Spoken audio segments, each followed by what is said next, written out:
இனிய காலை வணக்கம் அனைவருக்கும். நான் இப்போ ஒரு 50-60% இப்போ நான் நார்மல் ஆகிட்டேன். மனசு ரீதியாக ஒரு நிகழ்வு நடந்தது ஒரு மணி நேரத்துக்கு முன்னாடி. இன்றைக்கி சாயந்தரம் ஒரு 5 மணிக்கு மேலே இன்னும் நல்லா மனசு நார்மல் ஆகிடும். ஏன்னா ஒரு ரெஜிஸ்ட்ரேஷன் ஒன்றுக்காக கூட போகிறேன். அது வெற்றிகரமாக அந்த ரெஜிஸ்ட்ரேஷன் முடிஞ்சதுன்னா ஓரளவுக்கு கொஞ்சம் பீஸ்ஃபுல்லாகிடும். இப்போது இதெல்லாம் சொல்கிறதுக்காக இந்த வீடியோ கிடையாது.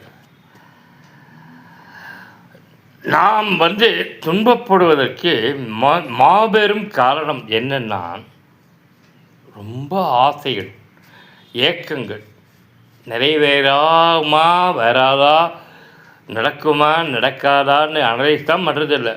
தகுதிக்கு மீறிய ஆசைகள், தகுதியை தாண்டி சரி ஒரு கட்டத்துக்கு மேலே புரிதலாவது இருக்கா மனிதர்களுக்கு?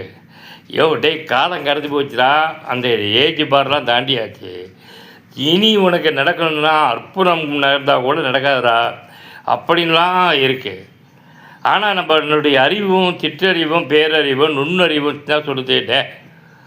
இவன் கேஜிஎஃப்சி ஓனரு 75 வயசெல்லாம் ஜெயிச்சிருக்காண்டா, அவன் 80 வயசில் பிடிங்கிருக்காண்டா அப்படின்னு இந்த வரலாற்று கதைகளை வைத்து ஒப்பிட்டுக்குது. நான் மறுக்கலை.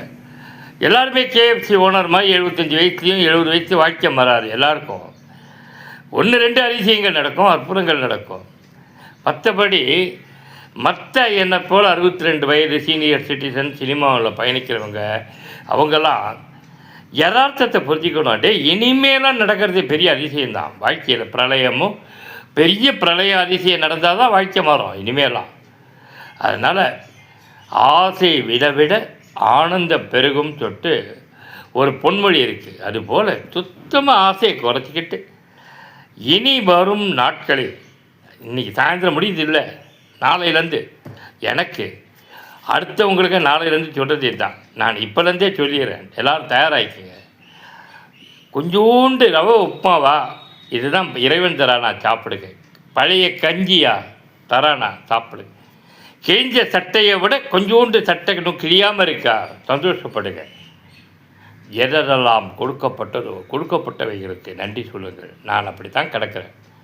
எதெல்லாம் கொடுக்கப்படலையோ அவைகளெல்லாம் ஏதோ ஒரு காரணத்துக்காக நோக்கத்திற்காக தரப்படவில்லை என்பதை புரிந்து கொள்ளுங்கள். கிடைப்பதை ருசியுங்கள், கிடைக்காததை மறந்து விடுங்கள். ஏற்றுக்கிங்க நடப்பதை அப்படியே